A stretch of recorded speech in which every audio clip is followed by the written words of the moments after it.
And welcome to virtual study hub. आपने पिछले history video में देखा इंडिपेंडेंस डे स्पेशल में कि मैंने कहा था कि मैं फ्रीडम फाइटर्स के बारे में एक वीडियो बनाने वाली हूँ।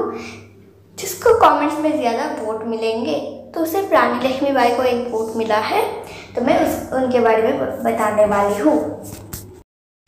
रानी लक्ष्मीबाई का जन्म 1828 साल में वाराणसी के शहर में हुआ। वो जब 4 साल की थी उनकी माँ चल बसी और उन्हें पेशवा बाजीराव के घर में, पेशवा बाजीराव II के घर में वो बड़ी हुई। दूसरे ब्राह्मण लड़की की तरह उन्हें एक दूसरे तरीके से, थोड़ी अलग तरीके से वो बड़ी हुई। लड़कों के साथ रहना, उनकी तरह तलवारबाजी सीखना, घोड़ा चढ़ना, मार्शल आर्ट सीखना, ये सब उनके गुण थे।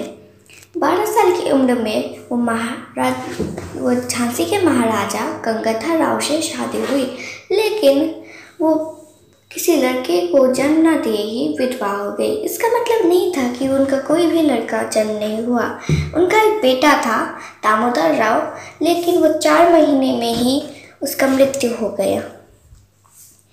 एक नया हिंदू ट्रेडिशन अनुसार उन्होंने एक लड़के को अडॉप्ट कर लिया, लेकिन लॉर्ड डालहौसी जो ब्रिटिश गवर्नर जनरल थे भारत के उस समय, उन्हें उनके अडॉप्टेड सन आनंद राव को रिकग्नाइज नहीं किया।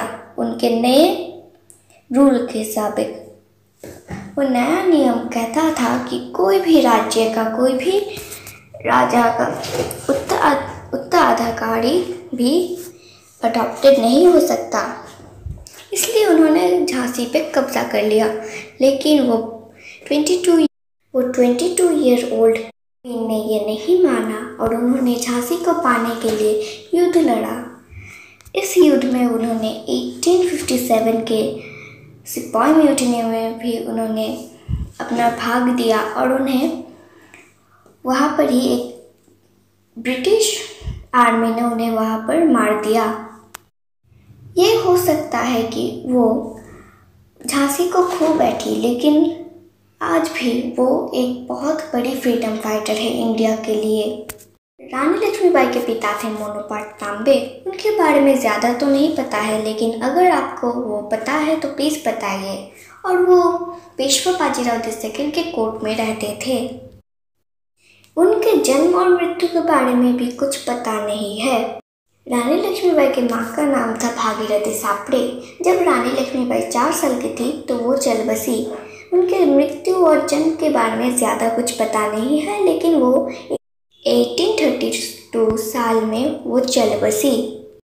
महाराजा गंगाधर राव नीलवाकर झांसी के 5वे राजा थे जो उत्तर भारत में हैं।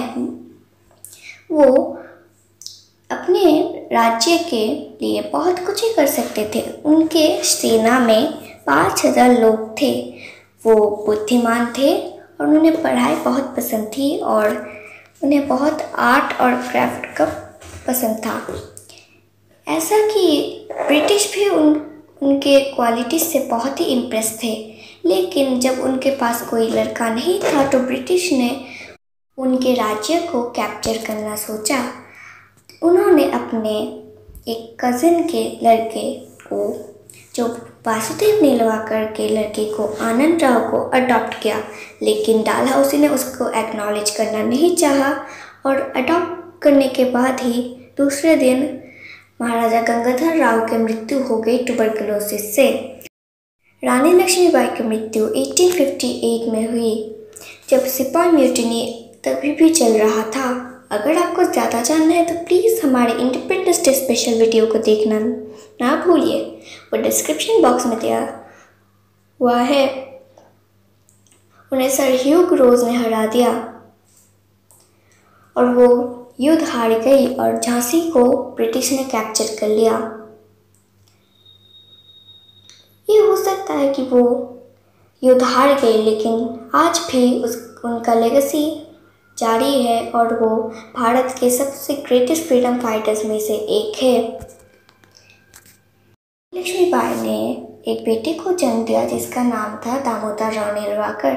लेकिन दुख से वो बच्चा 4 महीने में ही मर गया और उन्होंने अब एक कज़िन के बेटे आनंद राव को अडॉप्ट किया, जिसका नाम उन्होंने फिर से रखा दामोदर राव। लेकिन डॉल हाउस के नए रूल से वो झांसी का उपाध्याय नहीं हो सकता था और इस वजह से ब्रिटिश ने झांसी को कैप्चर करने के लिए सोचा।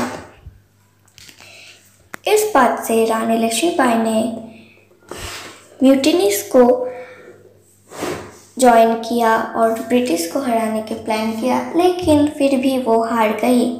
रानी लक्ष्मीबाई के मृत्यु के बाद वो युद्ध में तो बच गए और वो जंगल में जिंदगी बिताने लगे।